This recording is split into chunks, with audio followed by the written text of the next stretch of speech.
kita diskusi santai. Sebelumnya saya buka dulu.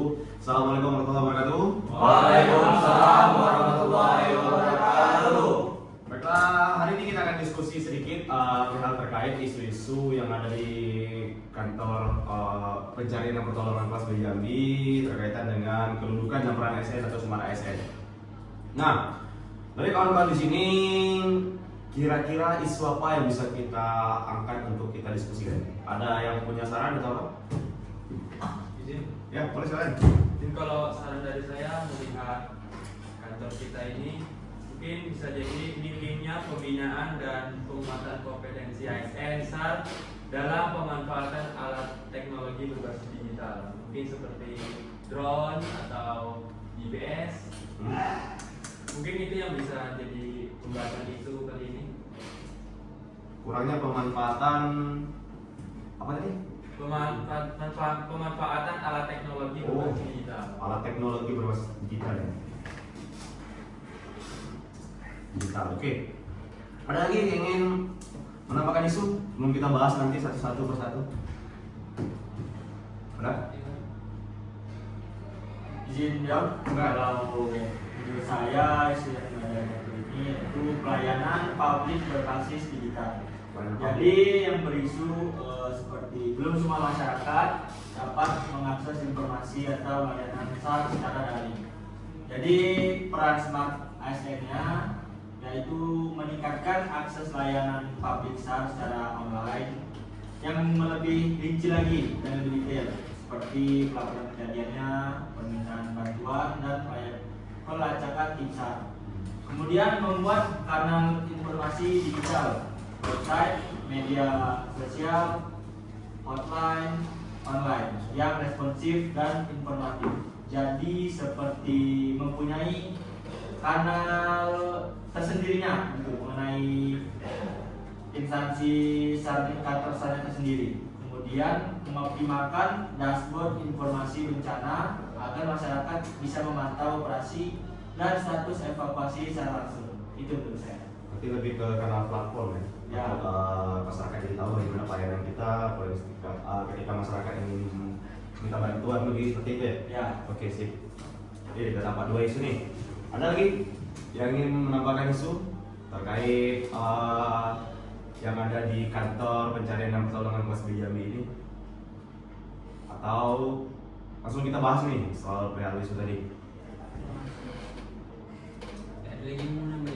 Ada? Oh ya, terkait tadi soal saya ingin membahas juga sedikit menurut teman-teman di sini terkait isu dengan jarak pelayanan SAR kita di Provinsi Jambi ini bagaimana? Kalau menurut saya sih Apakah sudah efektif atau gimana? belum efektif ya, karena jarak pos per posnya masih sangat jauh dan tidak mencukupi untuk respon time maksimal 25 menit Pak. Ya. Oke, kan.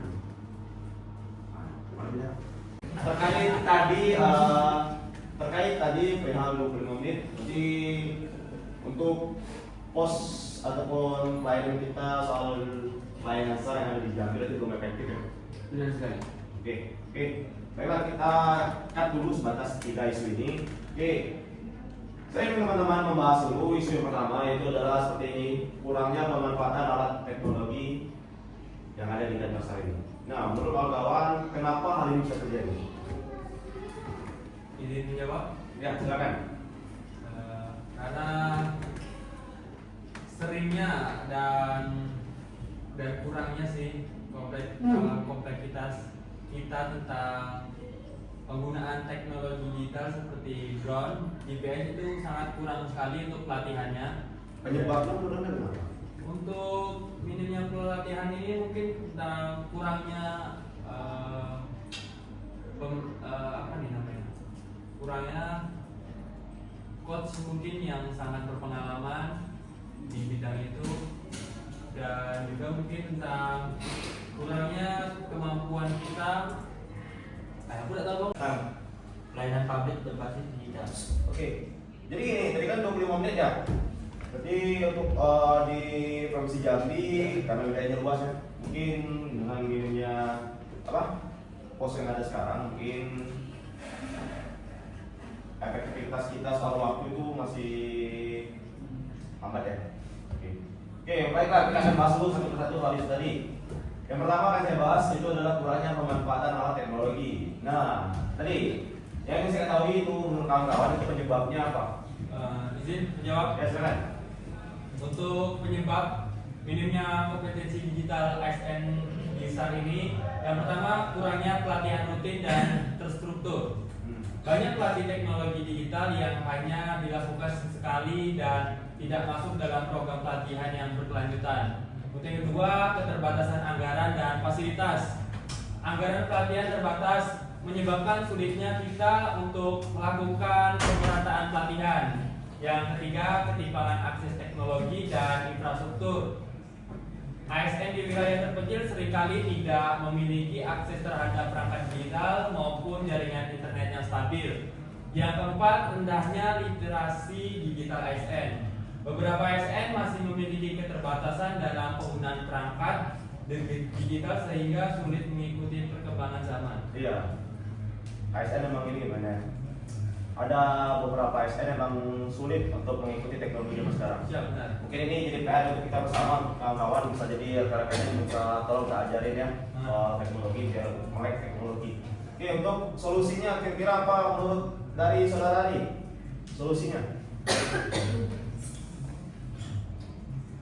Kalau menurut saya solusi terhadap isu ini sih lebih di penguatan program pelatihan digital berjenjang dengan menyusun pelatihan dalam beberapa level dan serta diwajibkan untuk seluruh ASN Basarnas secara berkala.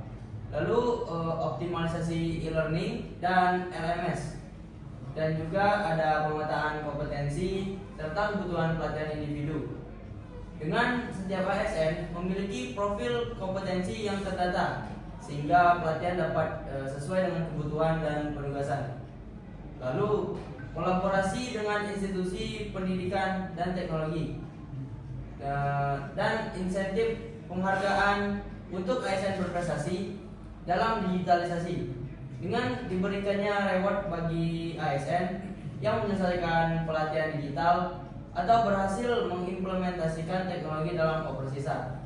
Dan yang terakhir, peningkatan infrastruktur digital di seluruh wilayah kerja Basarnas dengan dukungan berupa akses internet, perangkat SAR digital, serta sistem komunikasi yang terintegrasi harus selalu menjadi prioritas utama.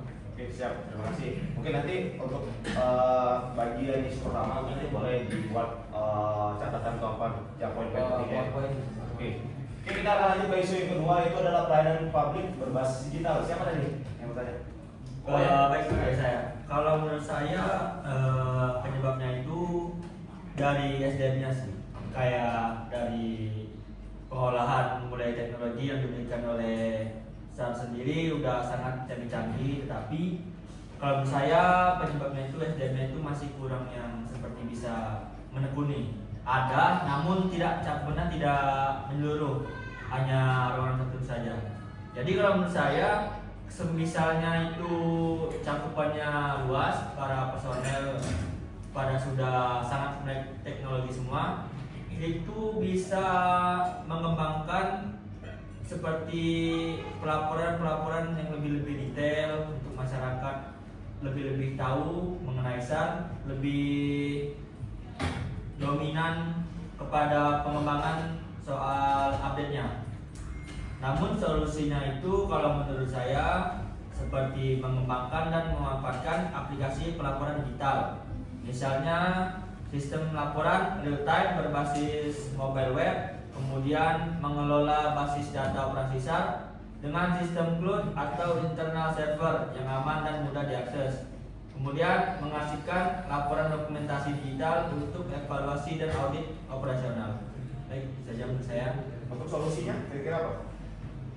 Kalau solusinya itu kita bisa mengembangkan dari peranan SDM-nya sih kalau menurut saya. SDM, mungkin ada sedikit tambahan, mungkin pelayanan publik berbasis digital ini mungkin pentingnya kita juga mengedukasi masyarakat saat kita melakukan pelayanan, berbasis digital. Kita harus edukasi tuh masyarakat gini cara menggunakannya, sini cara melaporkannya gitu. Seperti buat kampanye ataupun apa tentang kayak Weibo atau apa itu bisa ya mungkin untuk efektivitas ke masyarakat.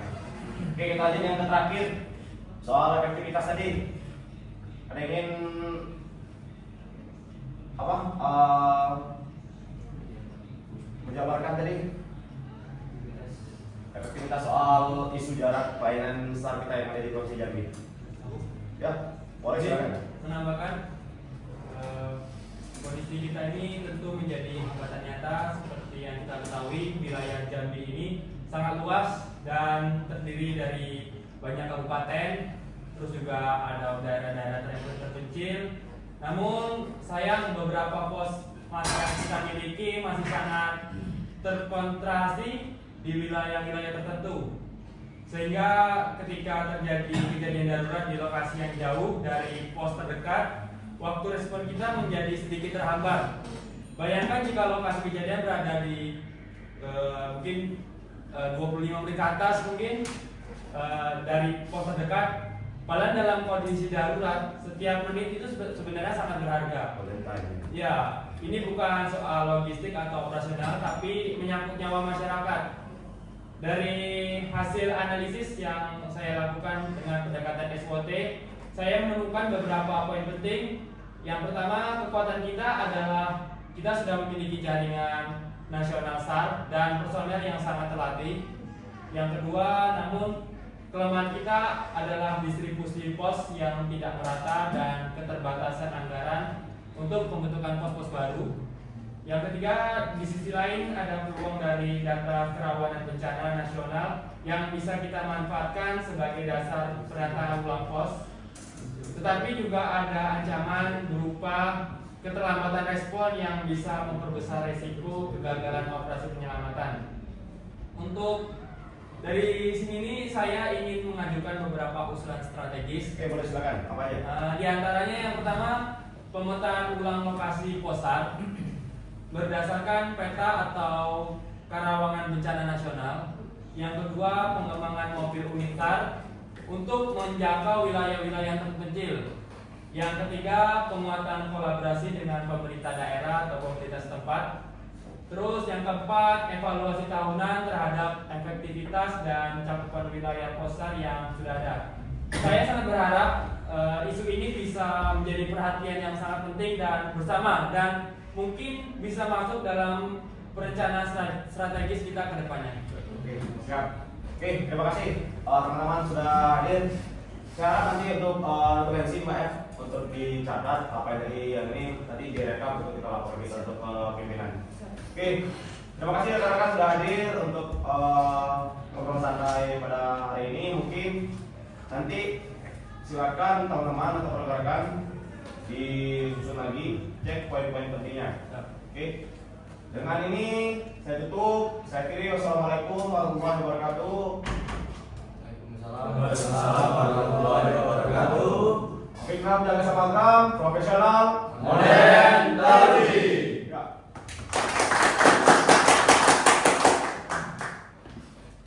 Senang berdiskusi sama kalian. Cukup. Oke.